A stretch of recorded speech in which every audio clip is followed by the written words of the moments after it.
probably dodgy. And we are live on AUS Property Investors. We bring the big names and we have the big fun. How you going today, Jackie? Tonight, yeah, you good? Yay! Hello. That was quick. It's all going. Yes, very well. I don't know, yeah, going crazy. So yeah, we're excited for this because it's the kind of session where people are. It can be a bit polarizing, Logan, but it's not just about Logan. It's also about stacking strategies. And if you're watching, we want to see your comments, your questions, as long as it's respectful, of course. We don't want to get too kind of nasty because I think people do live in these areas, of course. So yeah, keep it classy, folks. If you're watching, YouTube, this is an investment property podcast, right? Like investing should be emotionless in a way, not totally emotionless like robots, but we're looking at the numbers and the data and what's actually going on the ground here, right? Like who cares what your preconceived notions are? It's about making money and turning a good deal into a good deal. Well framed, Joe. And if you're on YouTube, throw the questions and throw the comments on there because we love that. We love to, and just subscribe. So, Joe, how are you? How's your day, mate? You're looking slick and you jumped in, you shaved, and you're looking good. Thanks, mate. Thanks. I'm fantastic. Just getting a couple of deals done at the moment. We've got a couple of under contract which are looking good. One that's been signed, so everyone's happy. And if we know now, I've now got a new camera. So no one noticed, but I noticed. So hopefully it means something to me. Somebody compliment Joe on his camera, please. Give that. Yeah.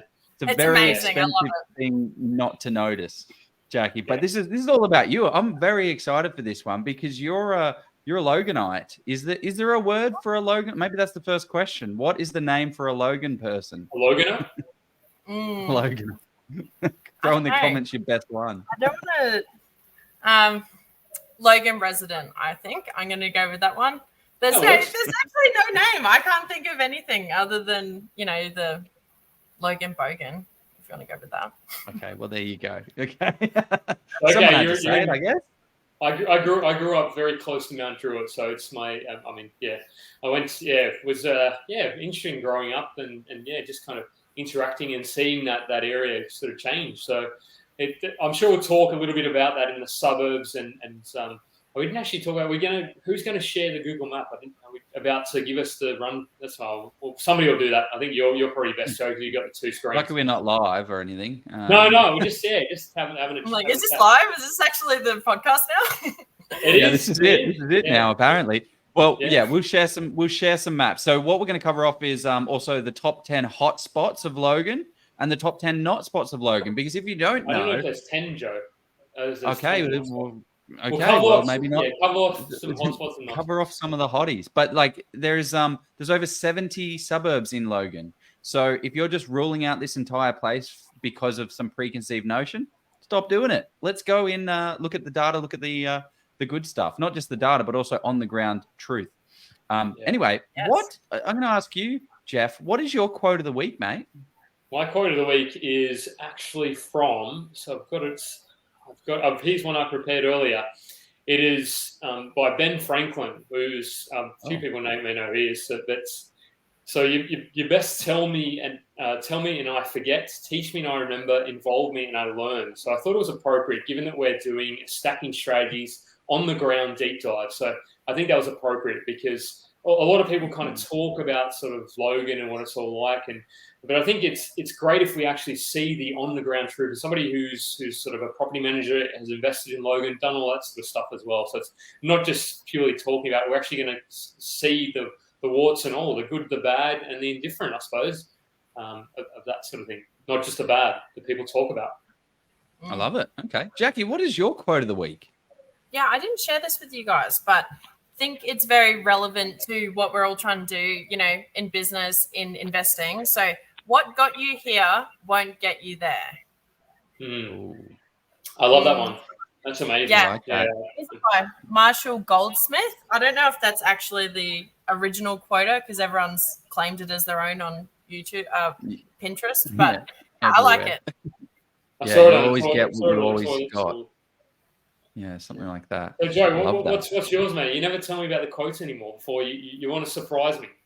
They're PG, most of them. This one especially. Every step of failure is a step to success. Every step of failure is a step to success, because that's how we all learn. That's how we all grow, Jeff. That's how we get it done. Nice. So that is it. Excellent. Okay.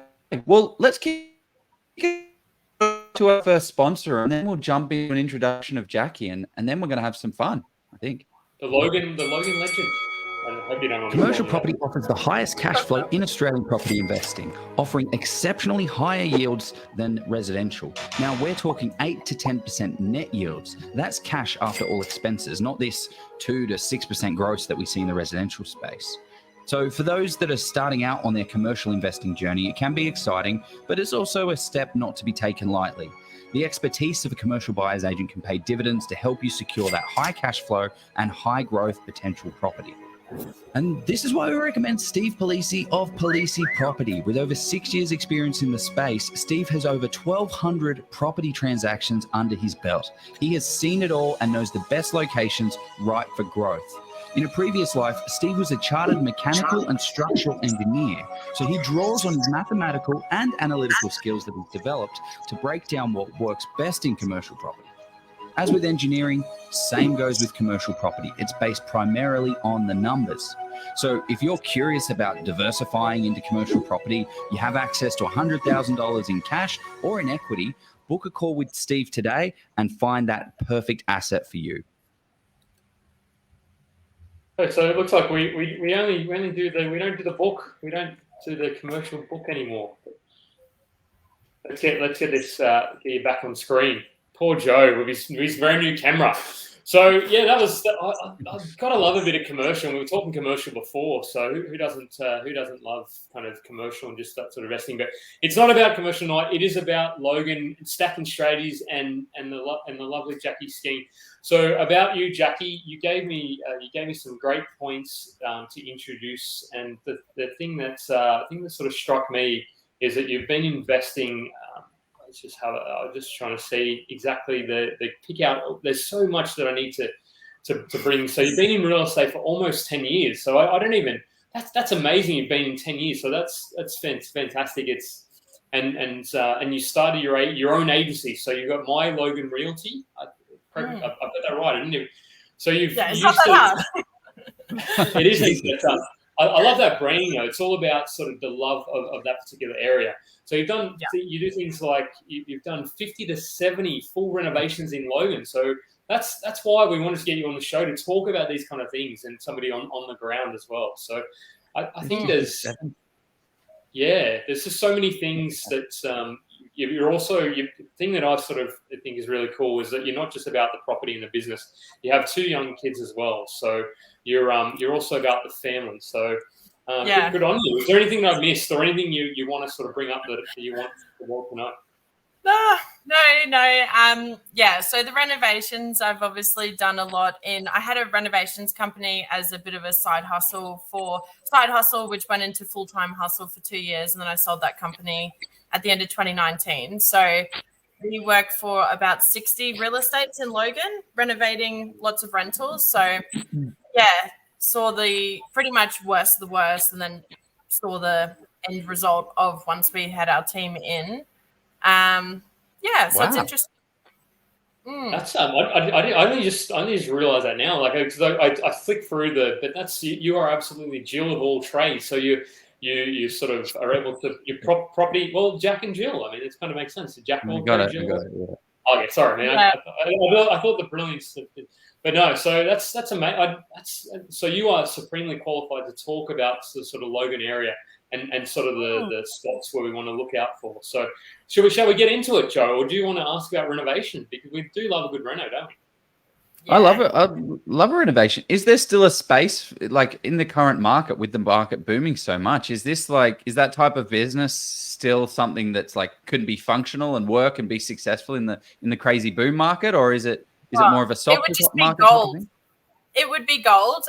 Sometimes, look, I did it for the money, that business. So it obviously like worked in terms of cash flow and money and everything, but it didn't give me any fulfillment. So that's why I need to do something that I'm really passionate about. Otherwise, I just like the money doesn't really, it gets to a certain point. It's like, well, it's not inspiring me anymore. So, but in terms of renovating, for sure, if you can actually even get trades to quote, because there's just a trades shortage, and obviously the increase of prices with COVID, and then the increase of prices because you can use COVID as an excuse. So everything's gone up 25%. So yeah, it's. Can I ask a question about that? Because as a property kind of owner and sort of who outsource a lot of property managers, but for those people that just sort of want to self-manage or want to, is there a way that you can help a tenant to achieve a great outcome when doing repairs? Because you're sort of saying that, or even a renovation. Because how do you sort of stop somebody from saying, oh, it's just because of COVID supply shortage, or there isn't really a way to do that? Oh, you just get multiple quotes. And then in terms of mitigating the tenant, if you're talking about doing anything like a paint, bathroom, kitchen, you can maybe do a sneaky bathroom with a tenant in place. But otherwise, generally, you'd have the tenant vacate and you would have every trade lined up perfectly. So it all goes to plan in the perfect world. And then you rent it out and get an extra $100 a week. So that's the goal. Doesn't always go that way. I was going to say that's an amazing answer. Like, you've summed it up perfectly. So thanks for doing that. So we'll get into, I suppose, your property kind of experience, because we love to talk about people buying sort of properties. So what is a property experience you're gonna, or purchase you're gonna tell us about, and tell us the motivation behind it as well. Yeah, I'll probably tell you about my most successful and not my worst one, because obviously that makes me look better. We were really lucky on this one because, so essentially set up all the realestate.com notifications. This is back in 2017. And we thought we probably had like 10 to 15% deposit. We wanted to buy acreage out at west of Logan, in Logan. And pretty much I set up anything over 3 acres on a 3-bedroom under 400K. So I remember I was in Kmart and I was walking through and it popped up and it was just a renovator's dream. No kitchen, no bathroom. The bathroom didn't even have villa board. So the guy we bought it off, he was a mortgagee. Just his wife left him and he was just like, I'm just going to destroy everything. So then you have nothing. He ripped off all the cornicing, all the skirting. There were no doors. There was one, it was just insane. And I didn't even see it personally. I just saw the photos online because they had this big open house scheduled for the Saturday, and this was on the Monday. And it was on the Monday. Must have seen it on the Sunday afternoon. And then I called the agent on the Monday, and just harassed her just brutally, just not coming to the open house. You got to get I got to see this property before. And then she was like, okay, well, I'm in the area at 3:30 on Monday. And at this time I worked in the city, and this is, 40 minutes out of the city. So I called my husband. He was on his way home from work. He didn't even really know we were looking for a property to buy. And I was like, look, I've got to see this house. It's absolute shit show. It looks great. And it was advertised at 340. And then, so he came out, no phone reception out here without Wi-Fi, and we're on the driveway. And all I got through was like, can you do it? Can you do the shit that needs to be done? And he was like, yeah, I can do it. And I was like, all right, let's do it. So I called the agent straight away, was like, we're going to offer 350 because I saw value in that. Yeah. And what was it listed at? 330, Joe. 340. Sorry, my bad. I offered 350 straight away because nothing in the area had sold under 450 in 5 years. So it was just ridiculous. So this was on the Monday. And then obviously it had to go to the bank. So there was just days of waiting and this and that. And this is actually going to be a really long story if I keep going. But so then got the call up on the Friday saying offer's been accepted. I was still going to do the open house because there's so many people coming. We go to the open house. There's 60 builders walking around measuring everything. My husband and I just laughing. I hadn't even seen it at this point. I was like, yeah, cool. This is what it is. It's got a roof. It's on acreage. It's got a pool, a shed, whatever. And And then, we renovated for 8 weeks. When I say we renovated, he renovated, I negotiated, and painted the same wall 7 times. That's the way to do it. Then, pretty much. I think we did it in about 6 or 8 weeks. And then had it revaled last year in June for $750. Oh, God. Okay. It was 2017 you bought it, sort of which I mean, I suppose let's just call it somewhere 4.5 to 5 years time. That's so you bought it for free 350, and it's now. What would it be worth today? Do you think? Like June is when things started to really kick off. Yeah, pretty comfortably, like 800. I don't know because I see it. I walk around. So the renovation cost $13,000. The kitchen, it's the dodgiest reno you'll ever see. I say that because we'll never sell it, so it's like, it's fucking dodgy. Like I knew heaps of developers. So the kitchen, we got 2 kitchens out of these 2 units that were getting knocked down. Replaced the bench top. I tiled the splashback. Got like $70 a square meter tiles for free. We just got gifted so much stuff. I just know a lot of people. All the plumbing and electrical was free. Because I worked in real estate, and at that time, when you're pumping someone with $500,000 worth of work through the real estate, they're like, "Yeah, we'll help you out." And if you're not like a decent person, so we paid for the floors to be professionally sanded. My husband did all the painting and plastering, which, like, we look back, I had a quote to get the whole house set for $400, and I said no. And we look back, and it's like, why? Why are you such a tight ass? So anyway, good times. Wow, that's awesome. That's such an epic result. And it sounds like the main key takeaway from that one is the kind of hunting around and knowing what's of value and doing the research on realestate.com. Like, how can someone replicate that today? Just like know the area so well that like people who aren't, I was obsessed with it. I am absolutely obsessed with it, obviously, because I have the real estate interest. And then you just, I think you still can set up all the realestate.com notifications if it ever comes at that price. 2017 was a totally different market as well. But you just set it up for 10K over.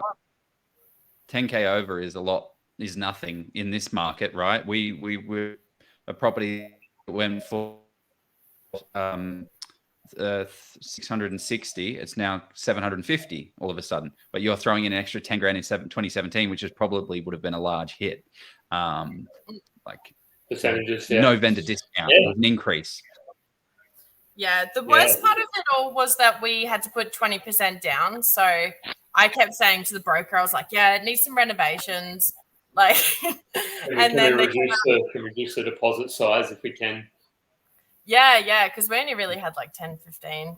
We saved a shitload. So we ended up having to get a 6-week extension on finance. It ended up being 6 weeks in total. And then in that 6 weeks, I think we saved something ridiculous, like $12,000. Just like I used to just take a piece of bread to work at an office and the canned soup. Oh, yeah. I'm all for it. Yeah. So okay, well let's jump into Logan, because this is what I'm interested in, right? I tell you what interests me about Logan is we've got a lot of population growth going there. It's going to be increasing by 50, I think that's the number. You're at like what have I got? 351,000. It's going to end up at 500,000 by 2036. So that's interesting, but why is the stigma of Logan? Like what the heck? I don't know if it's my end or your end. You've just buffered heaps. Joe's lagging. He's behind the times. Joe, what's going on, mate? Come on. Decent internet. Are you? Maybe you have to hotspot, mate. Devo. That's all right. Yeah. So tell us about the stigma. You're fine. Well, I think what the stigma probably stems from is that Logan Central, that's the suburb, Logan Central, which is just one of 70 suburbs in Logan, is the center part of Logan surrounded by like Logan Lee, Woodridge, and that part is like the Mount Druitt. You know, it's even to this day not the best in that heart of Logan. So when you think Logan Central, it's like, oh, well, that must be the hub of Logan. And then that demographic still is really poor. So, yeah, you know, if you're coming from Sydney, like I hear it all the time, people from Sydney and Melbourne, they're like, oh, Logan, because you think about it as Logan Central and Woodridge, when it's, you know, there's such a, like 5% of the whole region.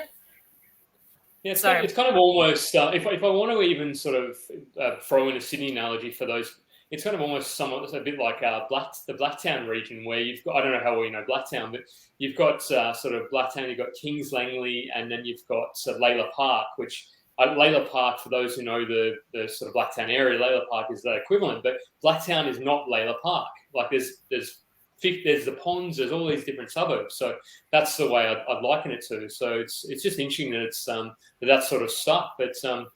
But yeah, do we want to actually look at a map of Logan and sort of start talking about some of the areas that you like and why you like them as well?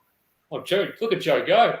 Jeez. Yes, we're all ready for this. We've actually got it. We've already got Logan set up, but we don't have the SA3. Okay. Logan SA3. So just so we can get an actual oversight of what it looked. What the hell is this? You went to images. Sorry. Yeah, there you go. See, when you Google Logan and it comes up with Logan Central, that is literally the Woodridge, all the stuff in the heart of Logan. They should rename that suburb. So that is the heart of Logan here. This is not Logan Central is the central of Logan, but it's not the area that we want to be thinking about investing. Well, look, Logan goes all the way up. Rochdale South is in Logan. Maybe do it non-satellite. It might get a bit confusing. Sure, here we go. That's probably a little better as well. Got to set aside. Maybe. Yeah, so Rochdale is Brisbane City Council, and then Rochdale South, just under it, is the end of Logan on that way. And then if you just scroll down. This is how big the area is. You can't even, maybe you need to zoom out to, I mean, maybe not. It's not even a region. It's Logan City. It's actually a whole city. It's the equivalent of Brisbane and saying, oh, I'll never invest in Brisbane. It's like, well, you might, you know, it's pretty broad. Yeah, yep. Have you frozen, Joe? Just trying to figure out what's going on. It's not my day today. Oh, enter the matrix. So what's SA4 Logan? Gee, Joe, what's going on here? Queensland Economy Watch. God, okay. This is freaking shambles. Okay, let's start looking at some locations. What are some of the locations in Logan that have some potential? Let's cover off some of them.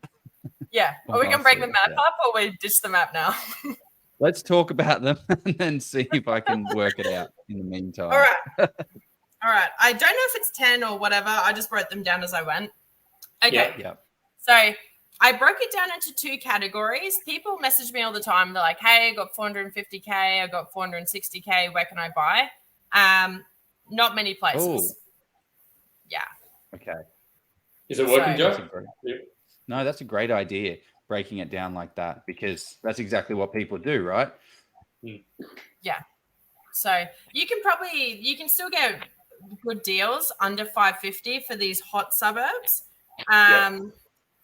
But yeah, they're just, the market's just so crazy up here at the moment. It's hard to even say what it's like. You can buy comfortably under 550, but between that 450 and 550 is just obsessively crazy. Like that is not really. You're better to push it up to between like 550, 650. You're going to get a better quality asset and not as much competition at the moment. So I've put my suburbs down. I've set the suburb, and then I've rated the demographic out of 10 in terms of one is the Logan Center. I think I gave it 2, but that the one is like the worst. just in terms of demographic, housing commission, unemployment, all the factors that go into having a low socioeconomic suburb, and then the tenants. It's massive. So this is what Logan is. But you've got Bow Desert in there. That's wrong. That's wrong. You- I don't even know where Logan is. I've not been. Yeah, let's get Terry Rees onto him. I'm sure. Yeah. You're looking at the SA4s. I think SA4 is bigger than SA3. Probably. It is. Yeah, it is. But yeah, so that's anyway. So you've got some metrics there. Have you quantified what goes into? You said you look at public housing. You look at How did you give it a number out of 1 to 10? Is it more just a kind of being a property manager, you just know these areas? Yeah. You're probably giving me a lot more credit for the thought that went into this. It's just more so thinking about the demographic and, the quality of the tenants that we attract and, just the overall safety. It's like, how do I feel when I go into the suburb in my car with my iPhone? Yeah. Do I lock my car and feel like, okay, I'm setting the alarm twice? Or do I feel like, oh, wow, look, they got a cute garden, nice car. This is nice. The shops are nice. People go to, Zarafas all the time.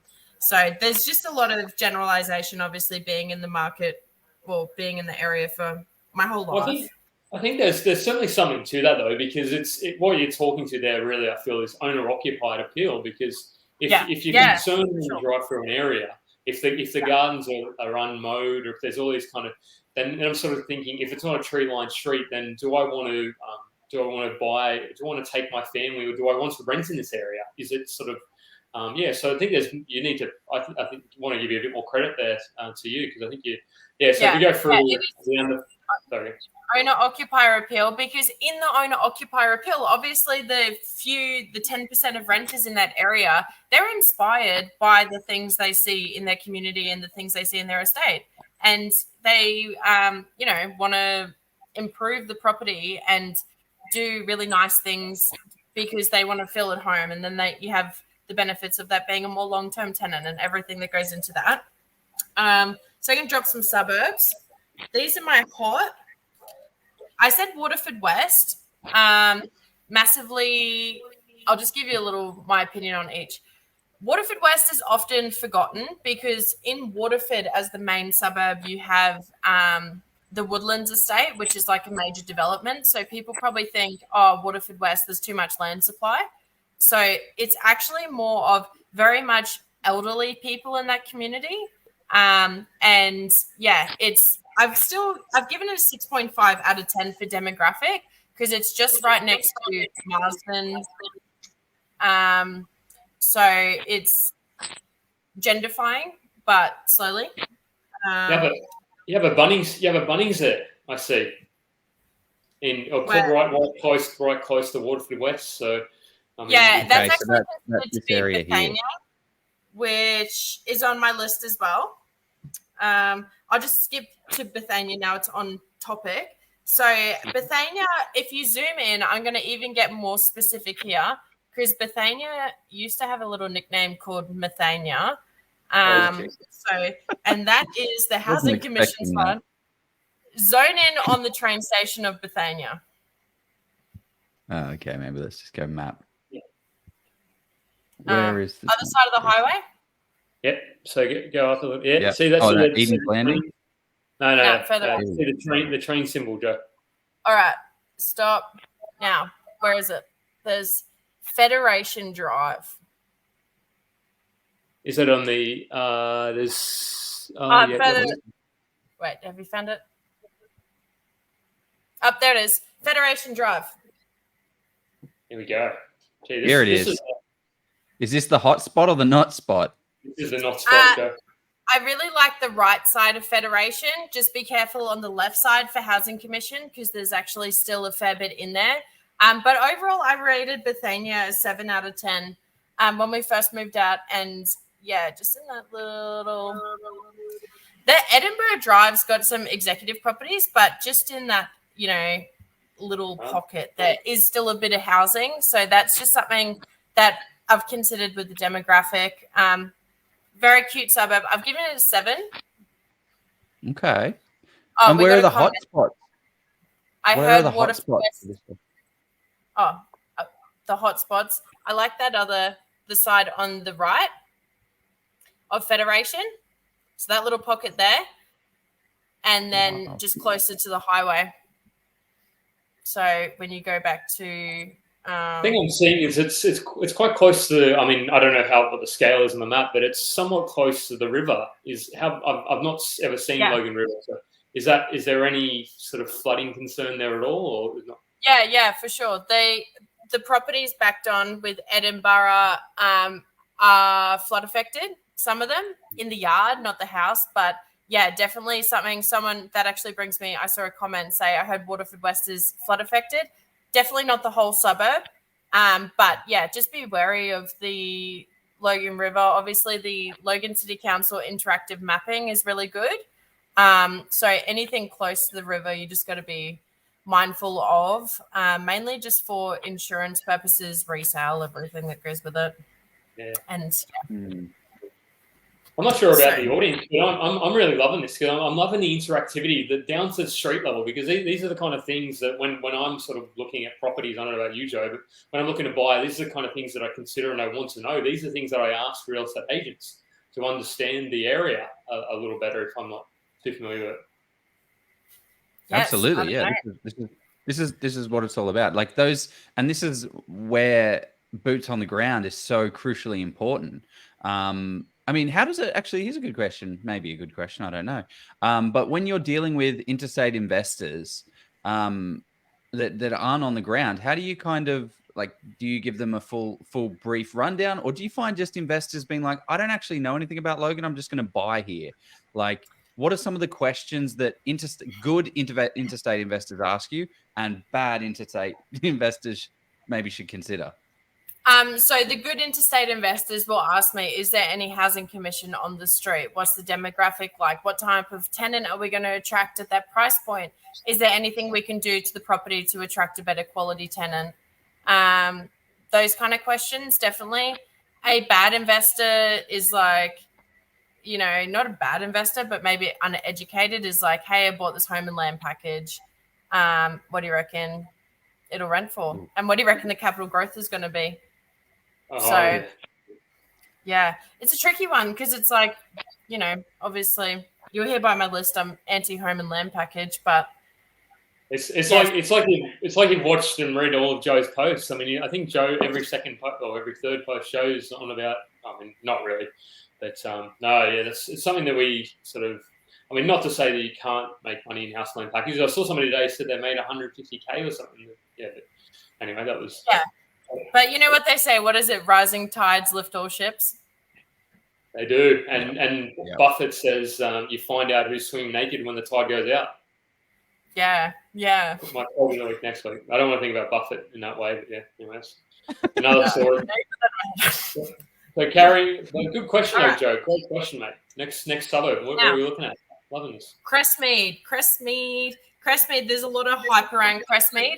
I've got clients who bought there 12, 18 months ago for in the 300s, low 300s, and now they're selling. I just cannot believe the market in Crestmead. Like every second day, I inspected a property on behalf of an interstate investor, and we spoke about it. I'm like, look, not that qualified to give you advice on, how much you should pay, but I think maybe 460, 480, and then sold for 532. So it's just crazy. It's just a crazy market at the moment. It's gentrifying a lot. If you just zoom in there, so that's got its first Starbucks, which is pretty fancy. Good schools in there. Lots of renos going on in Crestmead, so naturally all the rents are increasing. Now I'll show you where you're moving it. Green Road. You know which suburb also has a Starbucks? Mount Druitt has a Starbucks as well. So I don't know. Is there some sort of, and there's not many Starbucks in Sydney, so maybe there's some sort of kind of correlation here wherever Starbucks. I don't know. It's like the Bunnings theory. Green Road. So at that end there, if you zoom out, that end used to be all acreage housing. It's just a massive. I got lost in there the other day. I drive through all the time. Got lost. Massive industrial. So much industrial land going in that pocket there. which obviously just creates all that Yeah. acreage. It's all gone. I don't know when that photo was taken. It's 2022. I think that's Is the it? copyright. I don't think that's actually when it was taken. No, because okay. that's all industrial now, and All there's in just here. copious amounts. All that acreage. There's no bush anymore. Maybe just further down there's a bit of bush, but yeah, just copious amounts of industrial and massive warehouses and jobs and infrastructure going in there. So, or is that it on the other side? So when someone looks at a map of Logan, because one of the things is, right, we look at infrastructure, we look at new projects, we look at desirability, and then we look at like the supply coming online. So when you're buying a property up in here in Crestmead, then there's all this supply coming on. Doesn't that kind of get soaked up? Like the demand gets soaked up by the supply? Not at the moment. I think with COVID's obviously created this whole other environment that we're not used to. There's a housing crisis going on. There's lots of people who are messaging me saying, if I don't get this rental, I'm going to be homeless, and all kinds of things. And then there's an even bigger crisis, which is an affordability crisis, which I'm playing a part of because I just keep rising the rents to ridiculous amounts because I work for the investor. But at the end of the day, that has socioeconomic factors that affects people. So yeah, I've not seen a lot under 400 a week for anything in Logan anymore. Wow. Except for units and townhouses. Freestanding houses, no. So actually going on that, what is an investor-friendly asset in Logan? What should we be buying? Should we be buying 3 bedrooms on a minimum? It has to be a minimum of 600 meters square or a minimum of 400. Like, what is your ideal best stock standard investment, like a bread and butter? And then what's your more creative investment that I'm kind of interested in? But we won't go into the entire investment strategies just yet. But yeah. Okay, bread and butter. Ideally a 3-bed or 4-bed, a 3-bed maybe with 2 living areas or a garage that you can make a 4-2 on land, minimum 600 square meters. The bigger the better. And that's your bread and butter. I think brick and tile with renovation potential. That's the gold. What about Queenslanders and Queenslanders are full of maintenance. I like them, but they're full of maintenance. The windows creak and the windows need to be planed down, and I love them. And I think there's a lot of appeal to that closer into the city, like Paddington and Milton and all them. And they have a whole other. There's not a lot of Queenslanders in Logan, really. There's not that many. So the main asset type is brick home in Logan. Like that's brick if you are going for one. Brick and tile, hit up yeah, the brick not and the tile. biggest fan. I don't actually like tile roof because they're again full of maintenance. So brick and color bond, that's probably the ideal. What I like as an alternative strategy is because obviously I live on acreage. What I've seen some of the clients that I do with is in Logan City Council, a granny flat is considered to be 100 square meters or less. I've seen people buying out between like Jimboomba and Parkridge South, just a 3-1 that is 100 square meters or less, and then has external space, which isn't included. Or you can get an exemption for maybe like 110, 120 square meters. And then that becomes the granny flat or the auxiliary unit. And then they build another big house, get the dual occupancy certificate. We rent out that separately. And then we rent out this other big house separately. And, you know, you might buy for 600-700K, buy a granny flat. I've probably just gone into way too much in terms of strategy, but I like that because you also have the development potential being acreage. So how much land would you need to do that? Should we save that till and make Okay. That's a teaser as to the value you're going to get later because of course we're going to. We are. Okay, you're right. We're going through. We're going through Crestmead. Okay, let's just go through some of the hot spots and the not spots of Crestmead. So, what are some of the areas where you should be considering buying and not buying? Okay, all right. So I'm just going to run through this. Otherwise, I feel like we're just going to get off track again. So I'll keep you on track. Don't worry. That's what I'm here. Yeah, who's in control of the ship? I don't know. So another hotspot under 550 Baronia Heights. Keep in mind of Housing Commission, 6.5 demographic out of 10. Mm-hmm. Still a fair bit of Housing Commission in there. Very slowly gentrifying. What I've seen in Baronia Heights recently is a couple of real old houses. They're knocking it down if you got the frontage and building a duplex. Okay. So where areas to avoid?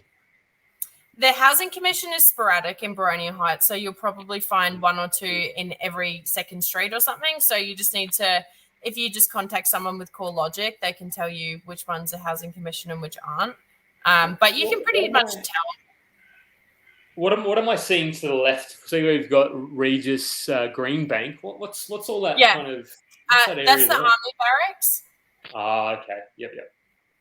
And there's a bit of industrial. I don't know if that's industrial in there. That's the whole like Army Barracks, range.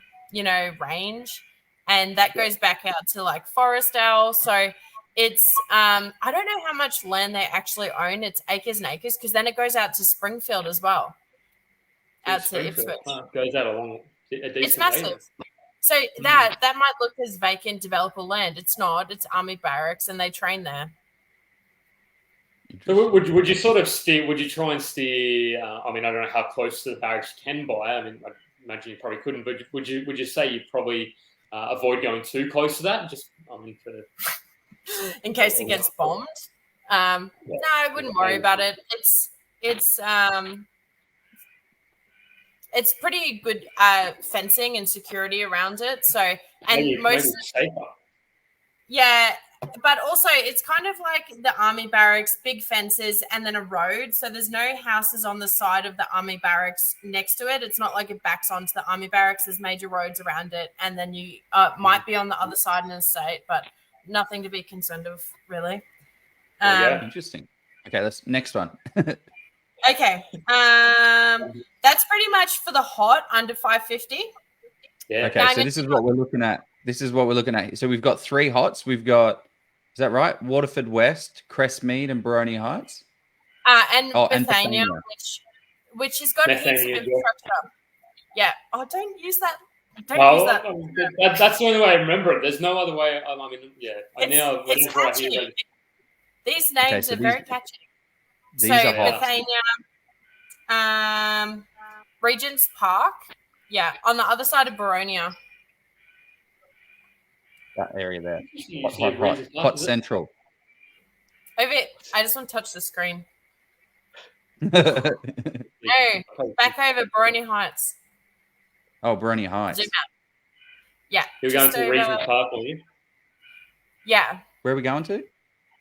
Regent's Park. Yeah, that's the one. Oh. So this is not a hot. I said hot for under 550, just in terms of like you can get deals under 550, and you've got lots of different potential for renovations. Joe's taking notes here. He's going to go and research the heck out of next. So where are the not spots in Regent's Park? This is a weird looking place. It's like all within the creek. In Regent's Park. You know what? I think Regent's Park is right.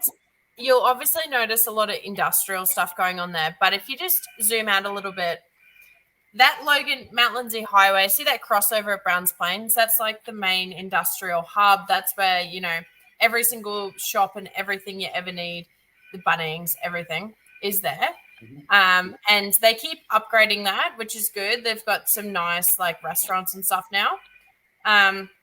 So Regent's Park, there's again, be wary of Housing Commission, but, it'll gentrify. I rated it a 6 out of 10 for demographic. There's a place called Scrubby Creek running through it. Scrubby Creek. Jeez. That floods, so be careful. But, any property you're considering, just jump on Logan City Planning Hub. It'll show you all the flood mapping and all the approval and everything on there that you need to know. So how do we do the flood? Do we just click this thing? There's an overlay there, flood hazards, and then refresh it probably. Or maybe zoom in. Yeah, zoom into like Waterford West Bethania. Oh, yeah. Oh, yeah. There you go. All the blue Okay, will show up. Where's Regents? Region. Probably type it in, Joe. See the move soon. If you're looking. Here we go. Let's see how much Regents floods. Oh, is that it? Just right near Scrubby Creek, I suppose. Yeah. All the floods, all this is regional flooding as well. So obviously, when we have major rain events, all the waterways fill up and they filter down into the Logan River. So you just got to be mindful of, what waterways are around the property. But it's pretty transparent. You can get super detailed with these, and the Planning Hub's actually a pretty good resource. Yeah, I think some councils really invest in it. Others do not. Moreton Bay does not. They're terrible. What? We were looking I at last week. I just had a client. He was complaining that there was quite a few things that weren't highlighted on there. So. Oh, that was off. Yeah, okay. It looks good, but it's not actually good. Okay. So there are hotspots. That's interesting. So we've got all there's still more hotties. That's under 550. Hotspots under 550. Okay, so we're going to have hotspots under 550. Is this color for everyone? Or whatever color is. Cool. Okay. And what are the other hotspots at what price point? I'm actually going to make this super quick, and you guys are going to see exactly where I'm going here. And that is so it's almost like a line. I'm going to say the whole region here because it's just a nice demographic, Shayla Park, 8.5% demographic, heaps of owner-occupier appeal, some 1,000 square meter blocks that you can chuck a granny on, or future subdivision or future zoning changes, just lots of different. Shailer.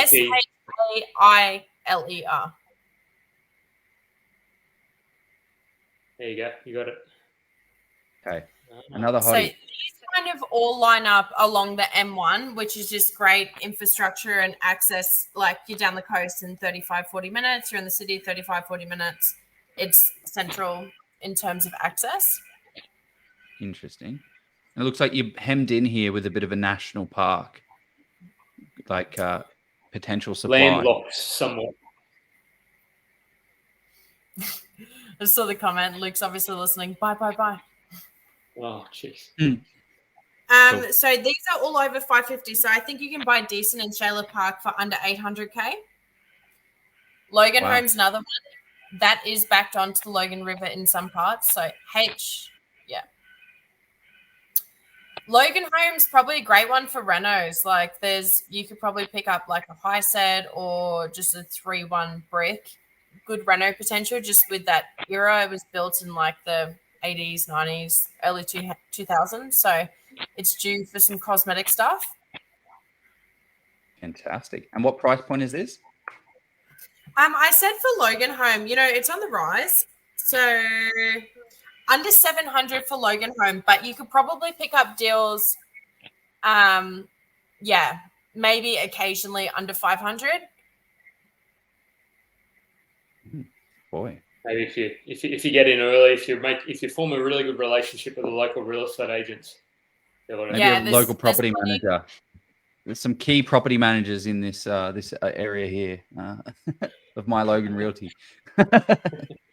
So, like Logan Home, I know a lot of people have done really well in Logan Home. There's also some executive properties in there. So, it's still gentrifying though. So, I only gave it a 7.5. Tanamera, which is all just pretty much, you're going to see all this is just either side of the M1, and a hot suburb that I don't know if it's under 500 or over 550 anymore because it's just gone bonkers is Slacks Creek. Joe, Tanah. Tanah. Slacks Creek, yeah. Pull in our notes, Joe. I put it in our document. Yeah, but I'm screen sharing, so I can't go to our... Okay. Yeah, someone's commented any value left in Rochedale South. Yeah, love Rochedale. It's getting pretty pricey. probably could buy decent under 850, 900. Ooh. Yeah, oh, sorry. Yeah. Is that kind of a price point where it's like too much money? Is that for the area? Is it best bet than just splitting up and taking it to 2 other properties? Yeah. I don't know. It's there's a lot of new development. So Rochedale South is a lot more pre-existing homes. So if you can get, I talk about renos, but it's like it's not for everyone as well. But there's definitely reno potential in Rochedale South, Underwood, that whole region.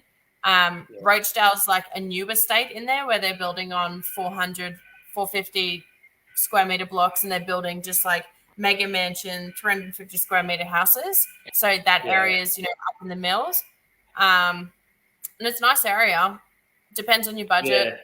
Probably have. It's not. I mean, that sort of land size is. It sort of starts to get to the. We're going to talk about stacking strategies sort of very soon, I'd say. But it's sort of you'd struggle to be able to stack the strategy with that because you're buying the solution. Somebody's already gone in and said, I'm going to go and develop this area. I own the land or own X amount of properties. I'm going to knock that down, build some really fantastic and make the profit. And then you're sort of relying on the. So, should we get into some of the not spots, Joe, before because I'm just mindful of the time here. We're sort of there's not apparently there's not too many. Yeah. All right. I got my not suburbs built into there's 2 categories. One is not for demographic only, not that there's deals and potential and all sorts of stuff, but like currently it's a long time from gentrifying. So you're talking about another at least 7 to 10 years of that area actually feeling safe. In my opinion, though, there's pockets and there's cul-de-sacs and there's little streets and stuff, and there's some really beautiful people who live there. But, actually, funny enough, one of my first jobs was at Hungry Jack's at Woodridge. And I used to walk to the train station at night and just had all the confidence in the world, but it's genuinely pretty not that safe. So Woodridge for one, in terms of demographic only, plenty of deals. But, when you buy in areas like that, you have to have a really high risk tolerance. You have to have really good landlord insurance and expect that, just assume that stuff is going to happen every tenancy or every second tenancy. A lot comes down to tenant selection. But in saying that, even the best tenant can lose their job or have a domestic violence incident or whatever happens, and that can go bad really quick. So Woodridge, Logan Central, right underneath it. Do you manage many properties in these areas, Jackie? And how do you sort of try and? Oh yeah. Yes, I manage a few in there. And yeah, I do manage a few, and the rents are definitely rising, like anywhere else in Logan. But still, this is what I was saying the other day that I was pretty conscious about. I was on a street in Logan Central, just leased a beautiful house that was renovated, and a couple of teenage kids breaking into a car around 100 meters away from me. Broad daylight. Broad daylight. And, I have a nice car. I got the new iPhone. I'm wearing jewelry. I'm going. Yeah, I was going to put the bins out and stuff. I'm like, no, fuck this. I'm going. This is dangerous. So that's just one incident. But, safety factor. But, yeah, it's just a poor demographic at the moment. It's a while away from gentrifying. So that's why it's on the not list, not because of, look, as an investor, you don't have to live there, but you have to have the risk tolerance that you're okay with me calling up and saying, hey, I did a routine. There's, 5 people living in the garage. The garage is in a compliant space, or just a whole heap of your tenants have absconded. That's probably a big one. They've just vacated and left all their stuff there. That happens occasionally. Okay. So they can just pretty much how it will come about is they have been paying their rent and then someone will call up and say, yeah, I'm going to break up with my boyfriend, blah, blah, blah. I'm thinking about moving out. And then the rent will just stop, and then you'll drive past and the front screen doors open and there's just stuff all over the road. And yeah. Wow. Okay. And, And Nick was saying he wanted to watch Married at First Sight tonight. If you just tuned into Oz Property, we have all the drama. Yeah. You can actually see it. You can see Married on First Night breakup. I've had the same tenant for 7 years in Woodridge. Another property, 1 or 2 issues. Exactly. It's hit and miss. The probability of it happening in these suburbs is a lot higher. Yeah. But, I've had tenants that have stopped paying rent and had all heaps of issues at $1,000 a week. Someone commented that I'm drinking wine. Go. Oh, yeah. I didn't notice, actually. Yeah. I was. It's done now, but yeah. Oh. So I'm so absorbed in the Logan information. Yeah, I'm a talker. So another one for demographics is Logan Lee. I've heard, these are the ones that you hear about. These are the ones that kind of create the stigma. So it's interesting to just got to unpack some of this sort of stuff. That's not just the not. I'm only literally marking these for demographic. There's probably potential on bigger land. Oh, now I feel self-conscious. The probably potential for subdivision and stacking strategies in this area. There's just, it's just a poor demographic. And there's Zafari's, the coffee place, the famous Queensland Brisbane coffee. Yeah. I don't know how to say it too. I went there on Saturday. There was no issues, but this is just purely because of demographics. So I'm going to skip down to the actual not suburbs, as in I do not recommend buying in these areas only because there's just way too much land. So I'm not saying that there's not good deals in terms of stacking strategies in those suburbs. It's just more so the demographic. So if your risk tolerance is fine and you have insurance up to date, then by all means, there's definitely room for growth and value adds. So this is for too much land. First one is Yarra Bilba. God, okay, hang on. I'll type it, yeah. Y, starts with a Y. Yarra. Yeah. Yeah. Got him. Easy, Joe. This one can be green because it's too much land. Yeah. Way too much land in Yarra Bilba. It's but it doesn't actually look like there's what that makes much. You say that? Besides the massive amount of land around it, and how close is it to the city? Oh, that's quite far away. Oh, yeah, okay, yeah. What I love about Yarra Bilba, what they have done really nicely is obviously it's quite far out, but they've created this whole community feel. Like there's lots of water parks that kids can play at. The schools are pretty good. They started investing in shops and stuff, but when they're just constantly just drilling new land releases, home and land packages, it's a land lease community. That is a lot of land, isn't it? Jeez, look at that. It's just like it almost looks like farmland. They're gradually cutting up. So look at zoom out and find Yatala on the map. Yarra Bilba is going to Yatala. You're doing fantastic. Oh, there. YAL, yeah.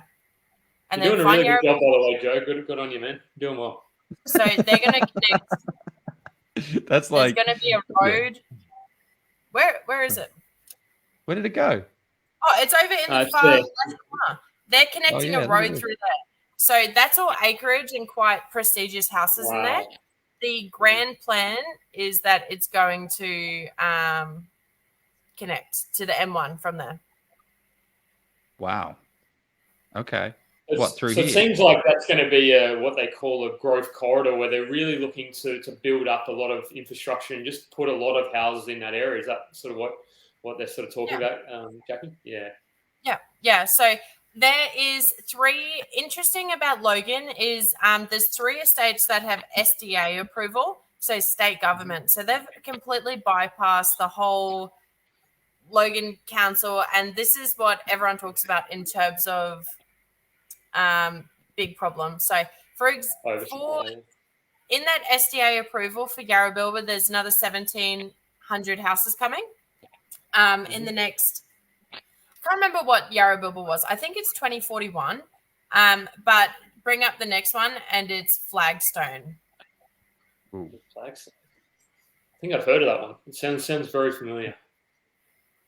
Now, the reason why I'm doing this chart like this and this thing is because I'll be able to share it with everybody. So we can actually start.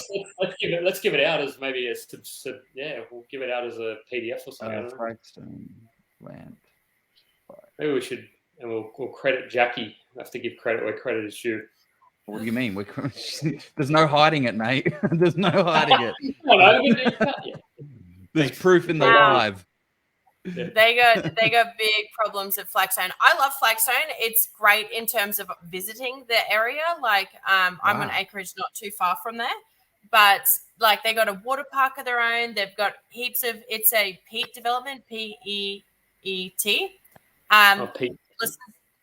Listen to this. 27,000 new lots to go in there by 2041. 27,000. That's a lot of houses. That's a lot of houses.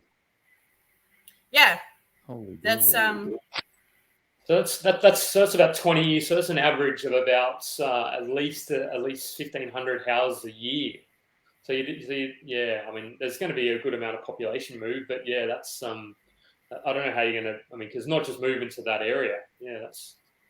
The point is, when you buy properties like that, is that when there is too much land supply, your competition is brand new. Why would they pay $550 for your house that's 10 years old when you have someone building a brand new home and land package, design it how you like, for $495? It's just never going to happen. So it is that's the whole other. And the worst part is, because I live in this, proximity, the traffic is so bad. It's just becoming unbearable because they have just that estate has just grown out ridiculously far. There's a copious amounts of cars, and the Logan City Council infrastructure is really slow. Interesting. Okay. And it looks pretty obvious. Like it looks like if you were to point on a map, like where is going to struggle, like you can just kind of see all the land. Okay, supply. I'll tell you where the SDA approval's for. Go back. Yeah. Go back to Flagstone. So the SDA Greater Flagstone Plan of whatever it's called goes out from Flagstone out to zone out again. Zoom out. Zoom out, yep. It's going to eventually go to South Ripley by 2041. So that's going to connect to the back of Ipswich. There's a state in between there. But then even further, if you just zoom back in slightly, it goes out to Greenbank. Greenbank Woolies is just there. So I just saw 3 acres across the road from the Woolies sell for like $3 million because they sold it as a part of that SDA approval. Yeah, so they're gonna develop. I mean, how many other properties they can get onto that particular acreage, probably. So we've got like 40 square kilometers of area, which would probably get built out over here as well. Wow. Well, you got some you got a forest park in there though. So I don't know how much of that you might not be able to do all of it, but yeah, there's going to be definitely some supply. Well, 27,000 houses is what's approved currently, and that's by the state government. So that's not including any extra approved land releases from Logan City Council or anything else. So that's competition when supply and demand. The supply is a lot. There you go. Well, that's are they all the supply spots? Are they the supply? No, I got more. So let's rattle them all off. Let's fill this in, and then let's get to strategies because that's what I'm excited about. Talk about you. Yeah. All right, I'll give you one more. I'll give you one more. Bar scrubs. BAHRS space scrub. BAH. I think I saw that on a list a couple of years ago as one of the higher yielding, or it was Bar Scrubs. That name looks familiar. You don't forget a name like Bar Scrubs. Wow. Yeah. It's like there's nothing there. This looks like an industrial Land release. No, that is such an old photo. Oh, yeah. Dan Google. That's all. What are you doing to us, Larry? They bought the farm. They've just bought heaps. That's full of houses. That I can't remember. I have a feeling it's about 1,200 houses are SDA approved for Bar Scrub. 1,200. The government just comes in and does what it wants, doesn't it? They just say, you know what, I'm going to plop some houses there, and Logan's just going to deal with it. Yeah, they need to be able to build houses somewhere. So if it's a growth, pilot is a growth. And to be fair, there is currently a supply and demand issue currently. But yeah, it's not that much demand from the sound of it. Not that much. And we're talking about 2041, so it's still, another 19 years away. Yeah, 2022. Yeah. It feels like 2020 all over again, but here we go.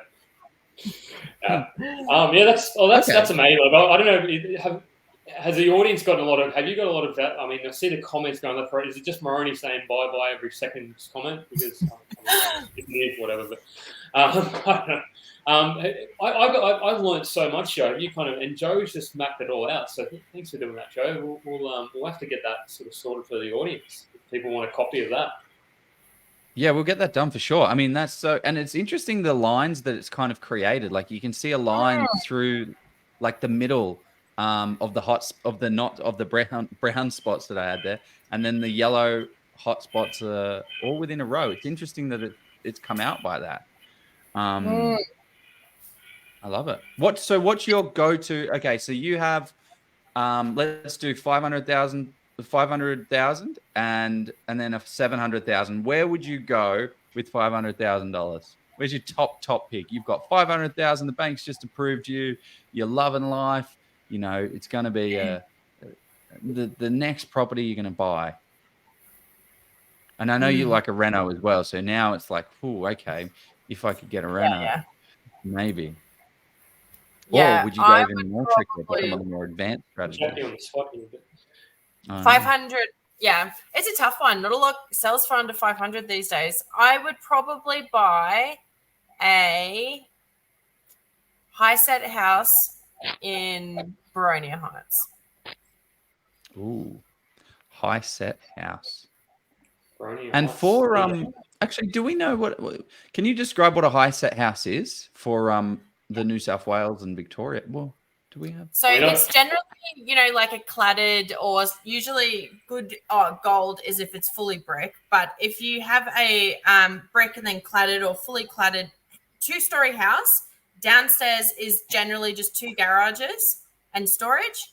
Upstairs is generally 3-1, 3 bed, 1 bath, and just loads of reno potential. You can build in downstairs, lots of different strategies you could do with that. Yeah, love that. Okay. And that would be the goal, right? To renovate it. And then would you be installing something underneath? Maybe I'm starting to dive into our strategies. Yeah. But okay, this would be my strategy. I got 500K. I buy it for 420. And just assume it needs a full reno. So upstairs, we're going to do the kitchen, the bathroom, the flooring, and paint. Let's just budget 30,000. And downstairs, which is currently just all exposed, and it's got external cladding on it and double garage. I'm going to build that in completely. Most of the time in Logan, it's not legal height, which means you can't legally advertise it as a 5-bedroom, 2-bathroom, but essentially you build in downstairs, you chuck a couple of bedrooms, living area, kitchenette. But in terms of rentability, upstairs, that's all to one tenancy. So if you wanted to rent it out to separate tenancies, you'd have to go to Logan City Council and pay for the infrastructure charge for the dual occupancy certificate, and you'd have to have approval to have it as legal height. But, in saying that, for a high set these days in Logan, like I could pretty comfortably, after that's fully renovated, chuck it on for 600 a week. Renting 600. So you mean combined or one part of it? Yeah, combined. You could probably get 600 for a fully renovated, because that's actually technically a 5.2. So this is all obviously theoretical, but downstairs, generally, if you find one that's 2.4 meters downstairs, that's gold. But just in that era, they're just generally, but a bathroom's 2.1 and a rumpus room is 2.1. So people can use their imaginations with what you can do with a rumpus room and utility room or whatever real estate agent. I saw one of these places with just utility room. I'm like, wow, there's a lot of utility going on in this place. A lot of utility. So how much is that certificate from the council? Is it like $10,000? Is it $500? What are they charging for a piece of paper these days? Oh, it's about 16 grand at the moment.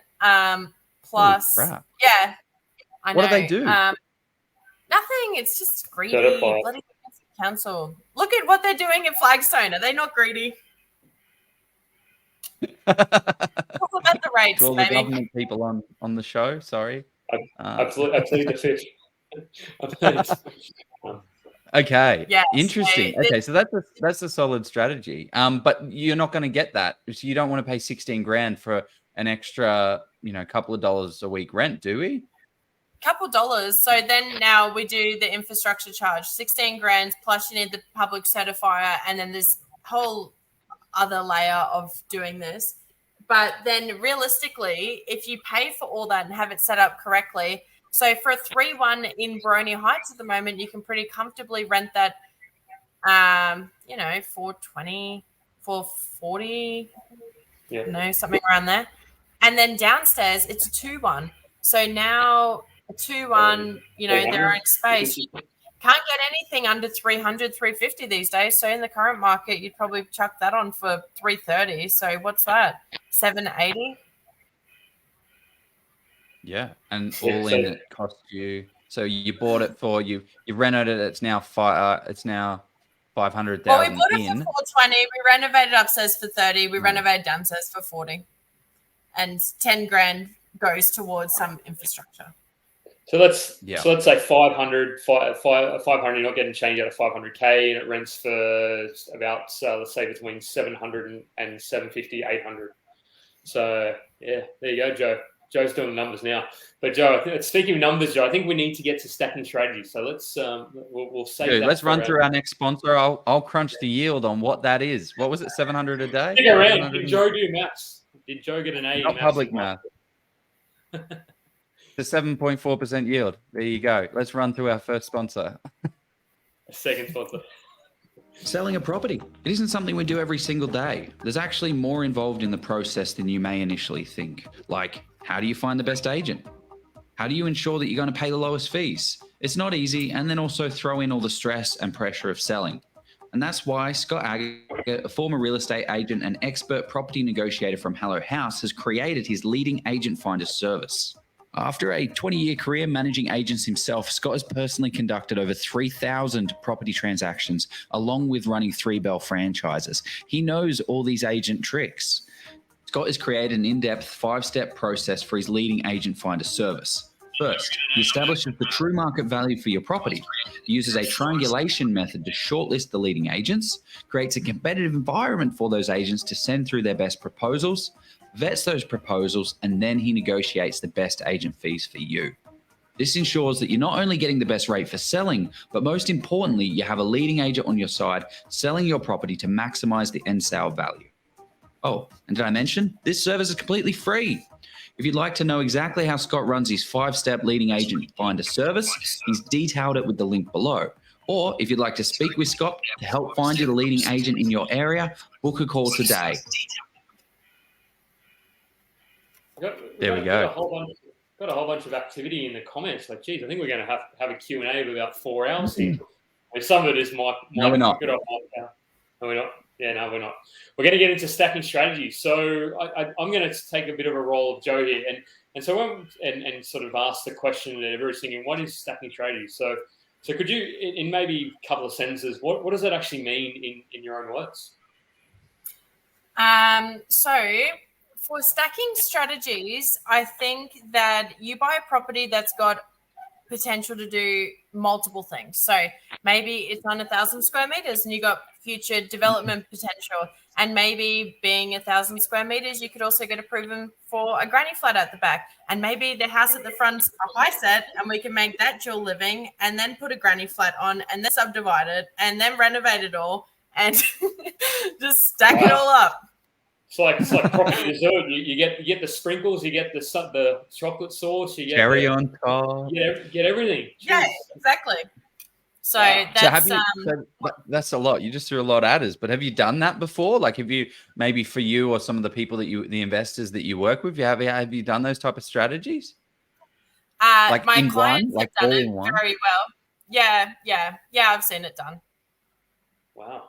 I can't talk about it too much, but yeah, we've seen it done. No, that's because I'm just thinking logistically about over what sort of time frame, because I'm just imagining sort of, because to get to these sort of things, if you're going to subdivide, subdivide probably doesn't take that long. How does it work in terms of, like, do you renovate first? Like, what decision process do you go through? Because let's just say we do have 1,000 square meters. It's a high set at the front. And you're like, I want to do a granny flat, I want to do a renovation, but then you've also got to factor in the whole. I'm just going to give you a theoretical one where the client has not done this. He can do it because he only just purchased it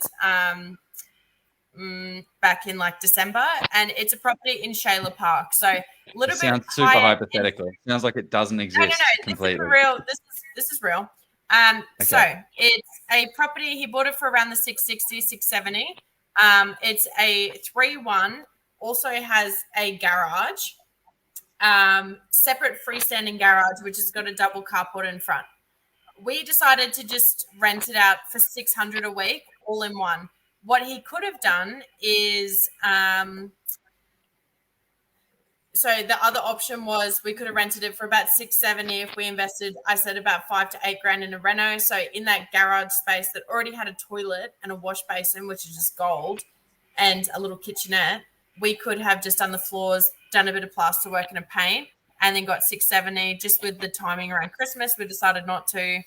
It's on 1,000 square meters, and there's precedence like a couple blocks up for 8 townhouses or something. So that's square meters. See, that's a lot. I suppose you'd have common sort of driveway up the middle. Maybe is that? Yeah. That's more development potential for down the track. But for this client, if the world was our oyster, I would have done that, invested that $5,000 back in, done that renovation, finished off in the garage space. He's also got side access. You can build a granny flat while tenants are in place. Oh, do you have to? How do you manage that process as a property manager? Because I'd imagine there'd be disruption. So you sort of offer them a rental discount or move them out. I've skirted my way around. Hopefully, none of my tenants are listening, but skirted my way around not paying any compensation. But they are eligible for it because they do use the main house water and power for construction. Just the three. Nobody's watching, I promise. Pardon? I said it's just the three of us. Nobody's watching, I promise. I think about 80 comments. But in rights, definitely they're liable for some compensation. But ideally, if you can do that whole construction period when a tenant's in place and just compensate them, maybe just compensate them with a $500 Visa gift card at the end and say, thanks. I know that was really annoying for the last 10 weeks. But it's all just about the negotiation with the tenant. Some of them don't ask for anything. Yeah. Yeah, so that's to put a granny flat on the back of that place. And then how much would you rent the granny flat out for? Oh, in Shayla Park, easily $400 a week. Mm-hmm. And then how much did it cost you all in? And what kind of approvals do you need for that to pop a granny flat up there? You engage with the builder and they do everything. So that's $16,000 infrastructure charge. They build that all into the price, and then you obviously finance the property. Like generally, what the ideal world, if that 3-1 and the renovation stuff, you do the cosmetic reno, you reval, you pull out the money, you do the granny, and then your yield's ridiculous once it's all done. Do you think is it still how feasible is this strategy? Like, I mean, particularly with seeing the increases in prices, or I suppose, are you seeing rents increase almost just as quickly? Is that sort of what do you sort of think about trying to do some of that in today's sort of market? Yeah, well, a 2-1 granny in a average part of Logan used to rent for like 320, 330. We're getting like 365, 370 for a 2-1. Where you compare the construction costs, like used to get away with it for about 120. Seen ones for 115 in the past, but 130 conservatively. And now it's about 180. Yeah. Wow. That's a squeeze. It's a real big squeeze. Oh, yeah. Yeah, and it's going up, like it's just every quote we get is getting higher and higher. So people are monopolizing on that. But also there's a whole level of like steel, and a lot of these are prefabs and all types of stuff. Yeah, great. Yeah, look, sorry, go, Jeff. No, you go. No, I was. Well, I'm interested in the strategy. So you're talking about then subdividing off the block to then sell it with the granny flat on the block. Would that be the plan? No, you just leave it. You just wait. Then it's positive cash flow. Why would you do anything? You just wait for that particular deal. It's positive cash flow, and refinance, buy something else, and then you just wait for the zoning to change for that one. It's like there's already precedence. It's just not got the zoning. Yeah, right. Okay, there's precedence on the other side. Yeah, and when the zoning changes, you can sit on it, or you can jump on it and sell it to a developer, or get the DAs in place and then sell it to a developer, whatever. Like you can choose to do whatever you like with, you don't even have to do the granny flat. It's positive cash flow on its own. There you go. The world is absolutely your oyster. I do like oysters, so it's a good analogy, that one. I was going to say in the areas like your Logan Centrals, your Marsdens, and your Woodbridges, would you sort of, because it's still viable to do these trades, I imagine, but it depends on your risk tolerance from the sounds of it. Is that kind of, what are your thoughts on doing these sort of trades in those areas? Would you not do it, or would you? Well, the rents that you're going to achieve for a granny flat compared to doing one in Woodridge compared to like doing one in one of those, top suburbs like the Shayla Parks or Tanamiras, like you're going to get a better quality tenant and the rents are going to be slightly more. I think the granny flat strategy made a lot more sense in Woodridge, Logan Central when the builds were like 120. But now that the builds are getting up to like the 180, 190, who knows what it's going to be next week. But probably doesn't make as much sense. Like it's still, maybe $1.50 return on $1, but is that the best place that, and, sometimes the revals come in once the granny's constructed. They're not that attractive. So we've seen that a few, because just there's no comparables. There's just people, because once you do that, as if you'd sell. So there's not comparables for it. So the vals come in really shit. Yeah. There's been so much gold in this session in terms of you've got the stacking strategies, you've got the Logan deep dive. I've been excited about this session. It's been the best there. So what kind of question do you have, Joe, before we sort of start to throw to the Q&A, man? I'm interested to understand the difference between a dual key, a duplex, and a duplex. And are you seeing those strategies being implemented down in Logan as well? Would you throw a dual occupancy in there as well? So is it a dual key? Dual. Sorry, go on. Can you explain the difference to us, please? So obviously the duplex can be on top of each other, where you see maybe like a 3-1 or 3-2, and then like a 1-1 or 2-1 over there, and then that's a duplex where the one's upstairs. Lots of duplexes in like your Marsdens, Logan Reserve, Yarra Bilba, heaps of duplexes everywhere. I I'm seeing some people doing knockdowns in established areas like Baronia and then building a duplex, which is interesting. Because I don't know if that actually. Like, it doesn't stack up financially. Like, it's too much of a slim margin. When I hear it mentally, it doesn't. But in saying that, it obviously they've done their own due diligence on it. Dual occupancy is just a totally different. You just have dual occupancy, so you have approval for 2 dwellings. So that might look as 2 separate addresses. So one might be 109A and the other one is 109. Yep. And you have your own independent letterboxes. You can rent them out separately, advertise them separately as 109, 109A, completely separate tenancies, everything separate. It's all good. One tenant moves out, you can mitigate the risk. The other tenant's still there. So that's all in one. So that's probably slightly different. Dual living is pretty vague term up here. But what I would consider to be what we're talking about with the high sets before, that's dual living unless you pay for the infrastructure and you have the legal hide and everything that goes with it. So, that's. Have you seen people get away with doing that high set conversion and putting 2 leases on it and avoiding paying that 16,000? I'm worried about exceptions, Yeah. No, because I'll tell you exactly what happens. I've never had it personally happen, but I got plenty of friends who've taken the risk on it. Because as soon as you council monitors it, but they just have to issue a certificate of on occupancy, and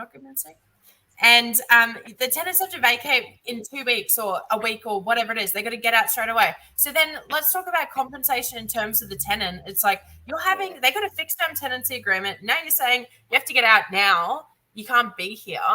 And then what in terms of compensation? Just pay the thing, claim it off. It's fine. It's not worth they'll know. They're all about the money. They will find out. They'll get that 16 grand. It's all about that 16 grand. Now, a dual key. What's a dual? So a duplex and triplex are things that are on 2 separate titles, that 2 separate letterboxes that can be sold independently, that you can buy together. Yeah, duplex isn't always on 2 separate titles. More than not, it's just on 1 title. Up here. Yeah. Okay. And dual key? Go on, yeah. Dual key. I don't know. Dual key, they're kind of like lap over of terms. Dual key is probably... Yeah, they generally share a common wall from my understanding. And yeah. That needs to be fire rated or something. So probably just pretty similar to a duplex. Asking these tough questions, mate. Jeez, so I guess what I was trying to get to was that there is one asset that you can buy that is a dual key. Well, I thought it was called dual key in Queensland. At least it's in the Moreton. From the discussion I've had with people, that it has 2 dwellings on it, but you have to sell it on 1 title. So it's 1 title with 2 dwellings, which isn't as valuable as 2 separate titles that you can, or 2 separate properties that you can independently lease out on 2 titles, but you can purchase both at the same time. Yeah. Well, the yeah, you've lost me a little bit, Joe. Yeah, you've lost me. Don't worry about it. Yeah. Next. We're getting next. Okay. Yeah, there you go. Duplex has the ability to be subdivided into 2 properties. Yeah, but then you're going to strata title it or something because I don't know, up here more often than not, they're just, sometimes they are. It depends just on the title.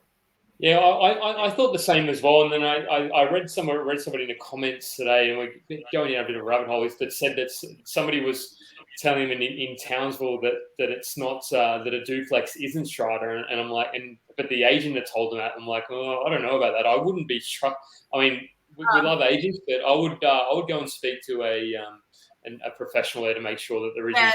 Scott's given us some good content in the comments in terms of. Yeah. Thanks, Scott. That's what I thought it was. Duplex has the ability to be subdivided, but isn't necessarily subdivided. But a dual key cannot be. Yeah, but basically, it's on the same title. Well, we need to get Scott on there, clearly. Sorry, Jack. That's not a dig at you. That's a dig at us. You mean a dig at Joe? I mean, I didn't ask the question. Don't throw me in the bus. Mate, you're in the as well. Okay. I've absolutely loved this one. I think this is, despite the technical difficulties, I think you've absolutely crushed it. I now understand more about Logan. I now don't think this is just a town that rhymes with Bogan. It actually has infrastructure going in. It actually has potential to grow, but there is definitely areas that you need to be keeping away from. And I love this stacking strategy. I love the stacking. A lot of it's just going to depend on your risk tolerance. Like, so many investors I work with are just absolutely not, even if as a property manager, I organize the full renovation. It's like, they are just not comfortable with it. They're like, look, I want it to be near new. I don't want to deal with the renovation. I don't want to deal with that. So just your risk tolerance comes down to, like anything in investing. If you got a really high risk tolerance, like, stack them up. But if you are more conservative, then yeah. But what's the risk in renovation? If someone else is organizing a renovation for you, what's the risk? I think a lot of investors sometimes just have, like, you know, these fears that this is going to go wrong. It's going to blow out. It's going to cost, like, you know, when you're at the barbecues and people say, oh, you're going to renovate. You don't even live in Queensland. So, yeah. So when you said you help them with the renovation, so if a client comes to you and is like, hey, you know, I want to buy this Renovator's Delight, like, you don't do the full project management and stuff like that. You help them organize trades. I need to stop, but I do genuinely do the full project management on it, but it's super time consuming. So I need to stop saying yes all the time. But I just like to see the results. And then I like to see, you know, because when I appraised originally, I might say, yeah, 650. And then we do the kitchen, full paint, floors, landscaping, whatever. And I rent it for 760. It's like, wow, that is good. So I got to stop project managing everything because it's time consuming, but it's fun at the same time. I thought co-managing a Facebook group was hard, but gee, co-managing all these projects renovations, you just put me to absolute shame. So yeah, that's I'm a bit ridiculous on the things I agree to, and then halfway through I'm like, shit. Why did I do that? Power through. Yeah.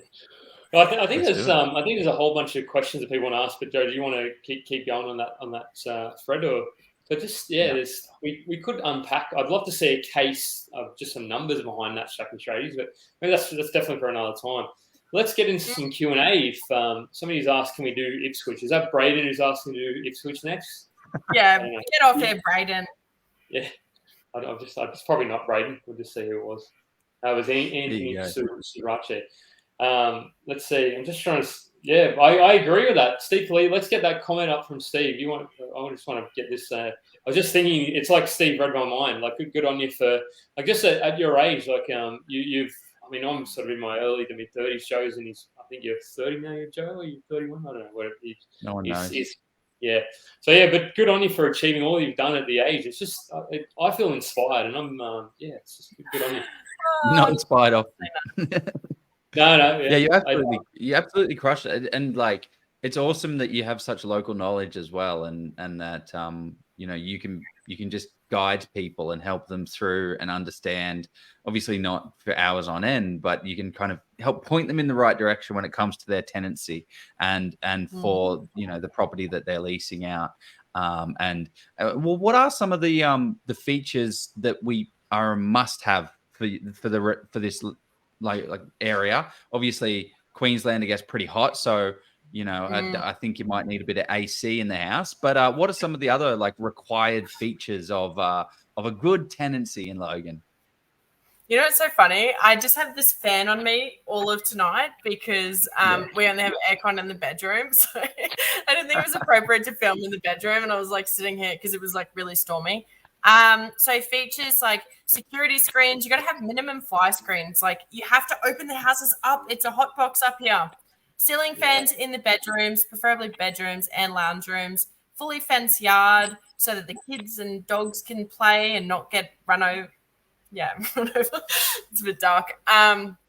Aircon. What else do people like? Second toilet's a big one. It doesn't even have to be a full ensuite. Like people like a second toilet, which I get. How about dishwashers? Are you pro or anti dishwasher? Oh, gotta have a dishwasher.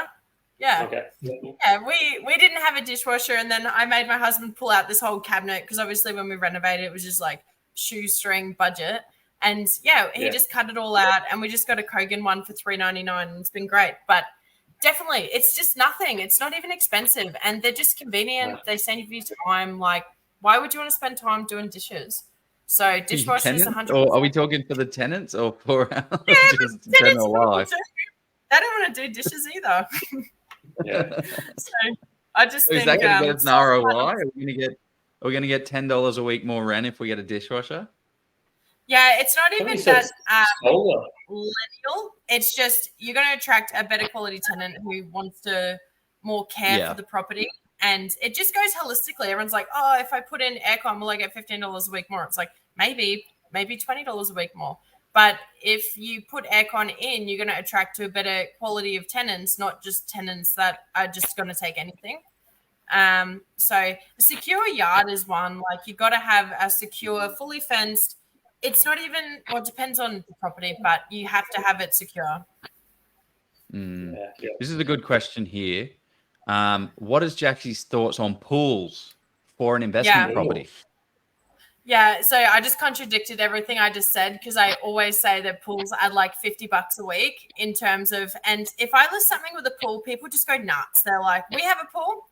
It's great. We love it. My husband hates it. I don't maintain it at all. We just pump like we pumped $3,500 into a new pump system. Like it's a tiled pool. We could easily spend like, I don't know, $6,000 retiling it. It's expensive and it is just constant. Tenants are liable for the chemicals. You're liable for the equipment. So if you do your due diligence on it and actually check how old's the pump, what's the lining like, how's this, you can potentially get an extra like $50-$60 a week. But it's maintenance. If you buy a real old dodgy pool, that's bad. Yeah. And so when you say add $50 a week, well, what about like I guess you're adding 50 a week, but then you're adding like $3-4 for a pump, so it doesn't really make sense unless it goes on for. Yeah. And what about like liability as well? Yeah, I just see it as a risk. I mean, I'd hate for a fence to not be maintained, and then if somebody drowns, but you got to get a pool compliance certificate every 2 years. They're not that expensive, but it's just another element of, it's one of those things if you can avoid it, but tenants love them, honestly. You list a property with a pool, they go nuts. Yeah. We had some questions about some suburbs. So people want to kind of unpack areas. I can't promise we'll get to all of them because there's 70, I think there's 72, but maybe there's 70 suburbs in Logan. So I've covered. But I know Springfield's not really Logan, isn't it? Which kind of, or is Springfield Logan? I don't know, would you? No, it's in Ipswich. Ipswich, okay. Springfield's Ipswich. I won't, but in around Beanley, would you say Beanley's kind of, that's Logan, isn't it? So what are your thoughts on Beanley? Oh, Beanley had $20 million of government funding pumped into it. Beanley, I don't know why it's not grown. Like up until now, it had no capital growth for 10 years. It's on the M1. Like, why is it not grown? Plenty of like, in that city center still needs some serious gentrification. So probably a good 7 to 10 year plan. Fair bit of like drug problem, but it's so convenient. And that's the express stop. So same as Logan Lee, the express train from the CBD to the Gold Coast stops at Logan Lee and Beanley. So it, I don't know why it's not had any organic growth in the last 10 years other than the last 18 months. So it's due for growth, but the demographics still. What's the buy price for that area, do you think? I've not looked at it recently. It's got to be around, under 500 still. Could be more. I'm not sure. Interesting. Love it. Have we got another suburb? Or have we got more questions? Here's one. As someone not familiar with Logan, what appeals of the various areas within as a Logan resident? So, that's actually a great question. What are the things that attract somebody to Logan? Well, yeah. Like Logan is a full city. So for me, we live on acreage. What attracted me to acreage? I like lifestyle. I like freedom. I like having sheep. We've got a couple of sheep. We've done chickens, a bit of horse. It's total circus. And I like having space. So that part of Logan really attracted to me. What would attract someone to living in Beenleigh or Slacks Creek? It's super convenient. You're on the M1, you're in the city, you're on the Gold Coast, you trains, buses, you in the valley, whatever. You can just get everywhere. It's convenient. And it was up until the last 6 months very affordable. So the affordability's always been there. So yeah, it's affordable. There's all different pockets have different aspects, but for example, like the Daisy Hill kind of area, there's some really, really good schools in that area that people specifically move to that area because of the schools. Same as Waterford, you got Canterbury College. That's prestigious, very, very expensive school that people specifically move into that area for that. And yeah, just affordable, compared to Brisbane CBD. It's if you're renting, I just think logically, if you're going to rent, you might as well spend $400 a week than $800, unless you're rent vesting, then that's totally different. But yeah, it just makes sense to be somewhere more affordable. Yeah, well, I'm really impressed with how well you know these. I mean, did you grow up in Logan, Jackie, or did you sort of move into it? I didn't. No, I'm a bit of a snob. I grew up in Parkinson, which is actually in Brisbane. It's just on the border. It's like 5 minutes to Browns Plain. So I grew up in like a little snobby area. But yeah, I actually moved out of home at 16 and moved into Marsden and worked at Hungry Jack's and Woodridge in there. So had my fair share of time in Logan. Yeah, there you go. There was somebody asked about a specific street. I don't know if we need to go. I mean, they might not even be watching this. Does Montana Circuit have any potential to flood? I don't even. Do you know Montana Circuit? Never heard of it, but check the flood mapping. Yeah, I'm not sure. Here we go. We got another question here. Let's see. Do all people in Logan work locally? Oh, that's a good question. Yeah. What's the economy? Yeah, they do. And like I showed when I was talking about Crestmead as a hotspot, it's like, look at all that infrastructure. There's a lot of people out there where the husband works in logistics or trucking or factory work. Browns Plains is another massive factory hub. There's just like infrastructure everywhere in there. There are more people working from home these days, but in every suburb, there's like a local shops. And then you've also got like your Westfields at, do we even have a Westfield in Logan? I think I saw one up towards the top, I'm pretty sure, a major shopping centre. Was that the one? I'll find out. There's a Westfield at Garden City, which is actually Brisbane, but there's no Westfields in Logan. I heard there was one going in Yarrabilba, and my sister teased me about it because apparently there's not. But yeah, there's just there's a couple of like big, multi-specialty stores around, and there's just it's its own community. Like, come on up. There's heaps of stuff going on. So there's a lot of like price movement, which means that people are moving there. Who are the people that are moving to Logan now? Families. There's full of families everywhere. Just, husband's a sparky, wife works at the daycare or wife works at the school. People are creating their own little communities like Yarrabilba. That's what, as much as supply and demand. Logan Homes, someone's commenting. Logan Homes not a Westfield, I don't think. I'll Google it. It's just lots of families, lots of like couples, where they've both moved in together and they're both working full time and they're on the grind and they're trying to get ahead. And families, and then you got like the element of like single parents as well. There's a few single parents and then there's this whole other element of like the baby boomers who have been in their house for 36 years and they're like, we're going to go into over 50. So there's just community. I think there's like 400,000 people. Pretty much everything is in Logan in terms of I love this one from Hayden. I'm going to put Joe on the spot. Are the prices too hot now, Joe Tucker? what do you say to Hayden? We'll talk to him offline. Same thing I say to him all the time. Bye. No, I don't. He's Say always that. be blind. This is a different one. Always Let's be see. blind.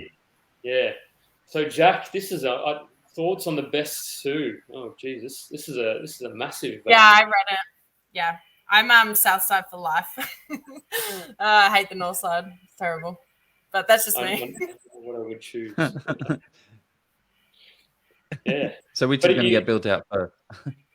He's asked I felt there was a question there, but then he answered his own. Yeah, good on you, Jack. I love that, man. Wait, is he talking about Logan? I don't know him.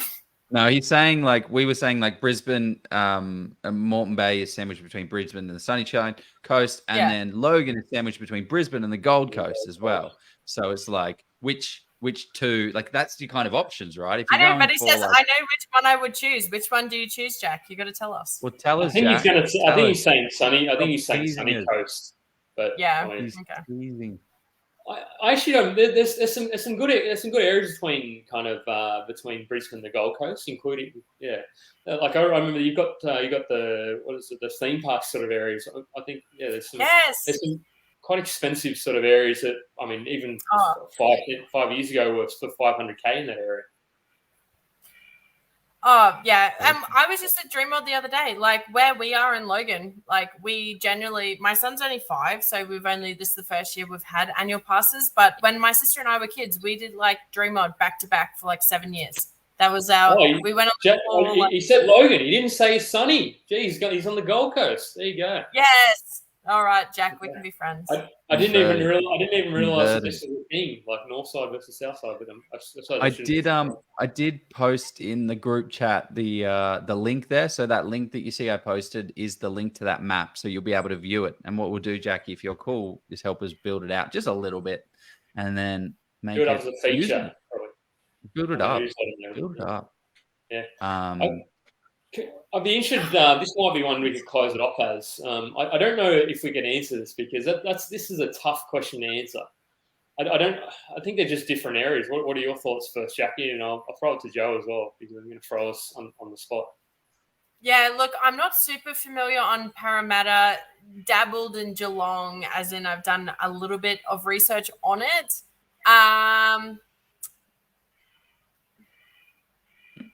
In 30 years, I don't think it's that far away, and I think they're all different. But that's what I was going to say.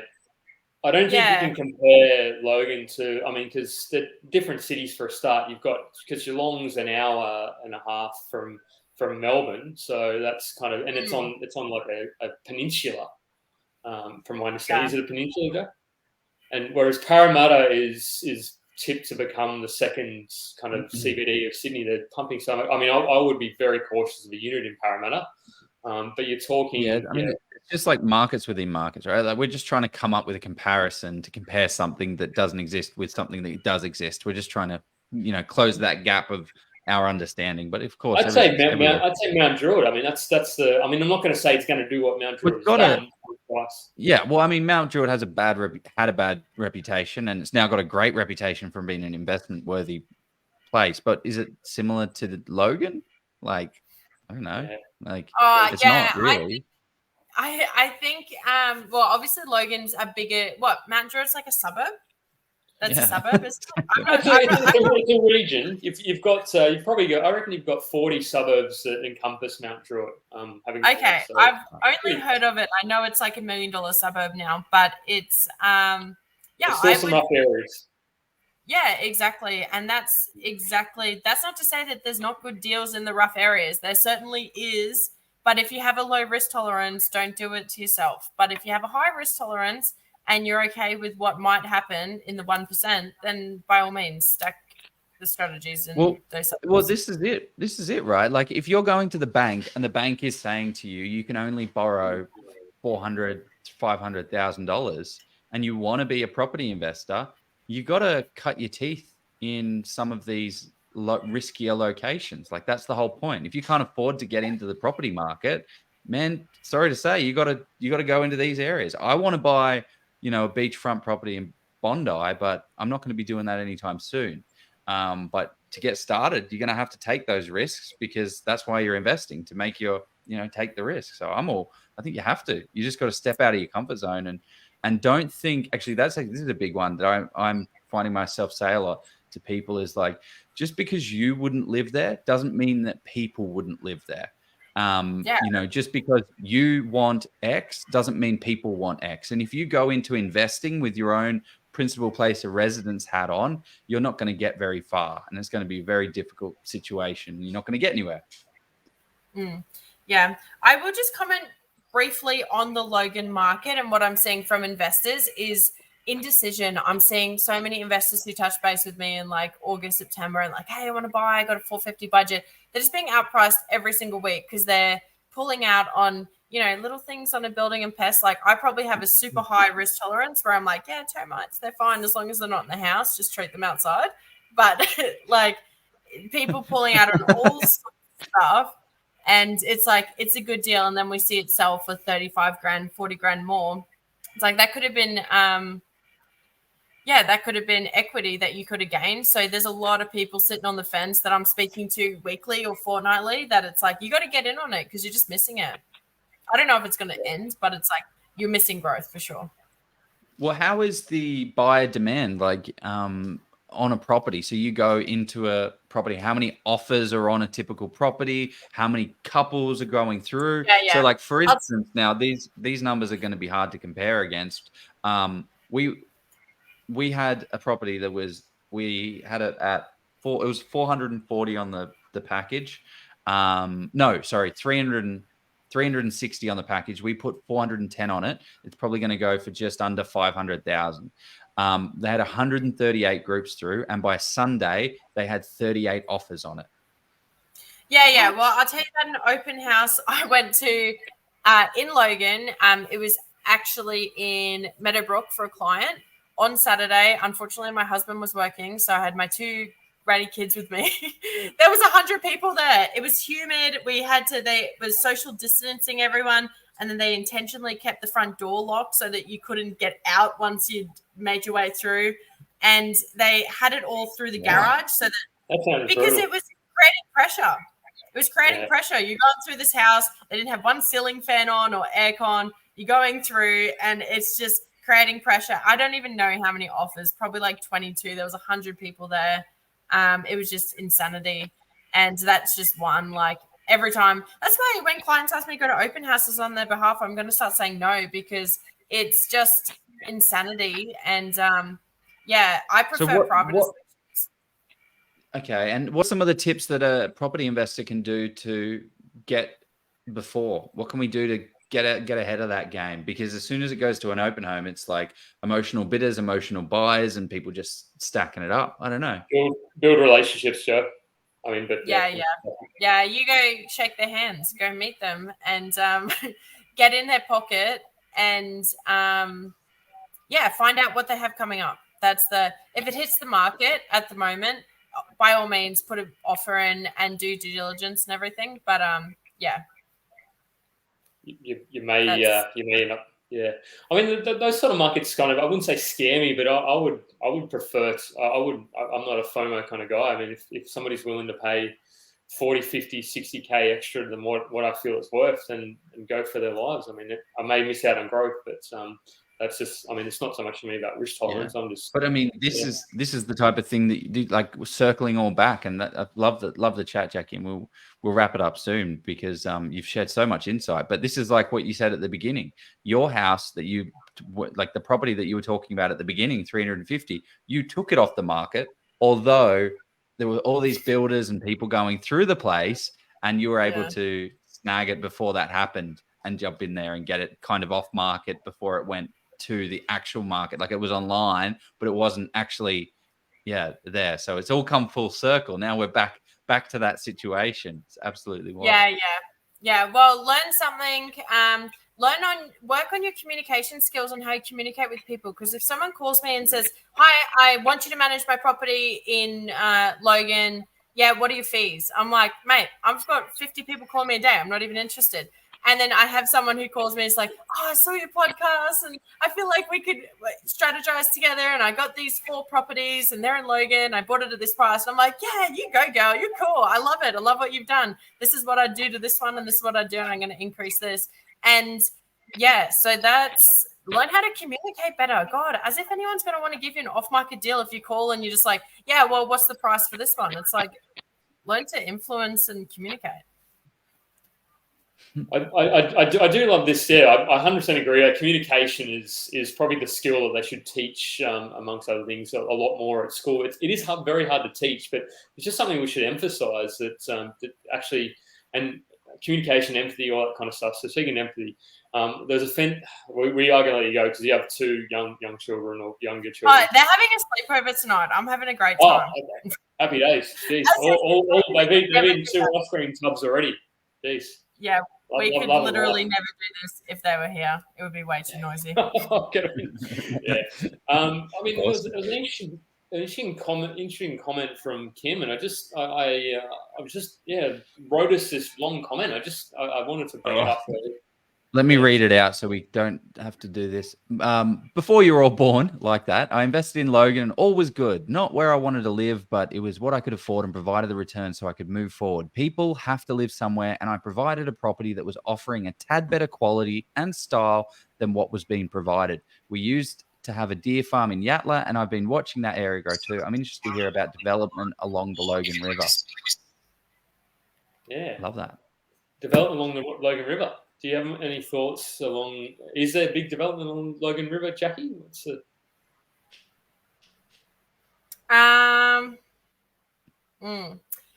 there's a couple of suburbs along the river that, like Alberton, dead set $1 million suburb.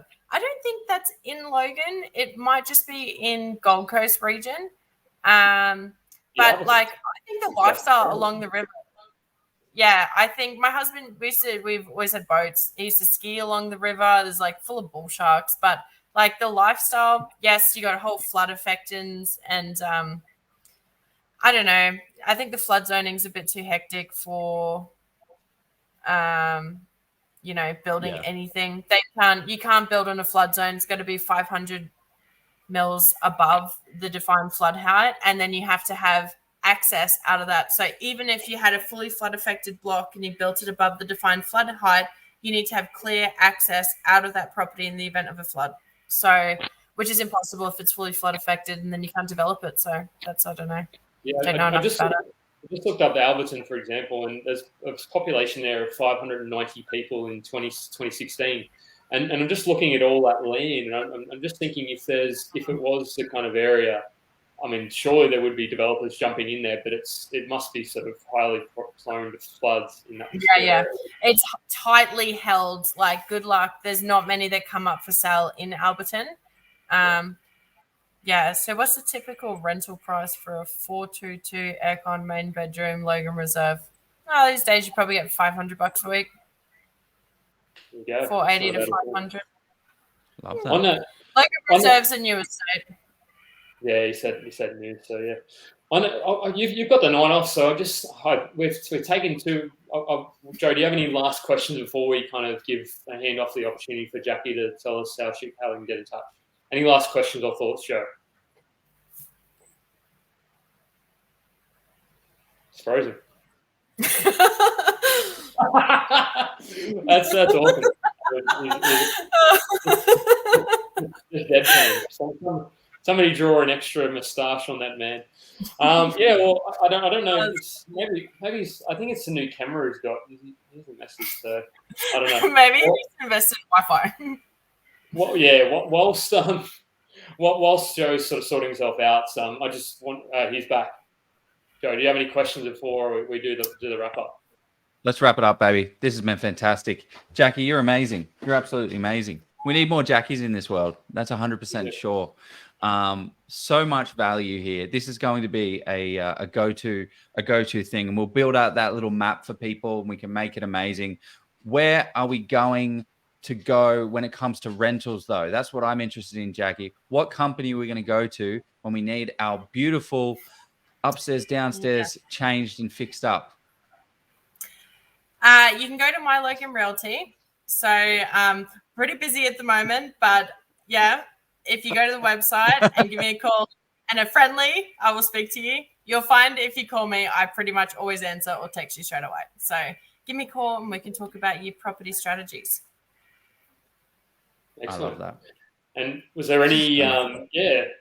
Just before Joe finalises, good on you for sort of starting property at a young age, and just I suppose being inspirational for people in all walks of life to be able to get involved in property or whatever it is, ambition. So good on you for doing that. And thanks for coming on.